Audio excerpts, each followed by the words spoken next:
आपका बहुत बहुत स्वागत है आज के हमारे कहानी के नए वीडियो में। हमारी कहानी का नाम है बीरबल की चतुराई। पुराने ज़माने की बात है। एक बार बादशाह अकबर और बीरबल नगर में घूमने निकले। इतने में एक तोता बेचने वाला उनके पास आया और एक तोते के गुणों का बखान करने लगा। वह तोता इंसान की बोली की तुरंत नकल उतार सकता था, गीत गाकर सबका मनोरंजन कर सकता था, कई तरह के खेल दिखाकर खुश कर सकता था। बादशाह अकबर ने उस तोते को खरीद लिया। कुछ दिनों तक तो बादशाह अकबर समय निकालकर उस तोते से मनोरंजन करते रहे, परंतु इससे राज्य के कामों में रुकावट पड़ने लगी। एक दिन उन्होंने बीरबल से पूछा, बीरबल, इस तोते को कहाँ रखा जाए जिससे इसका लालन पालन अच्छी तरह होता रहे। बीरबल ने कहा, महाराज, आप इस तोते को मेरे दोस्त रामपाल के यहाँ रखवा दे। वह इस तोते की ठीक से देखरेख कर सकेगा। बादशाह अकबर ने बीरबल की बात मान ली तथा रामपाल को बुलवा कर कहा, रामपाल, तुम इस तोते को अपने बेटे के समान पालना, पर एक बात का ध्यान रहे, इसके मरने की सूचना मुझे कभी मत देना। रामपाल ने राजा की बात मान ली। उसकी पत्नी और बच्चों को भी पक्षियों से बहुत लगाव था। वे सब उस तोते की देखभाल करने लगे।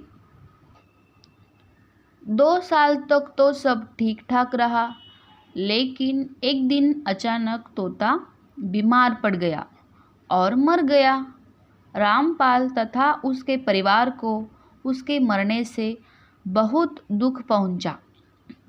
अब सवाल यह था कि बादशाह को तोते के मरने की सूचना कैसे दी जाए।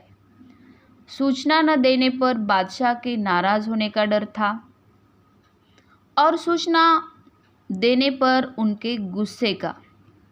रामपाल ने बीरबल को इस संकट का हल खोजने के लिए कहा। बीरबल ने इस समाचार को बादशाह अकबर तक पहुंचाने की जिम्मेदारी अपने ऊपर ले ली। वह अकबर के पास गया। अकबर ने पूछा, कहो बीरबल, कहाँ से आ रहे हो? बीरबल ने उदास होकर कहा, महाराज, मैं रामपाल से मिलकर आ रहा हूँ।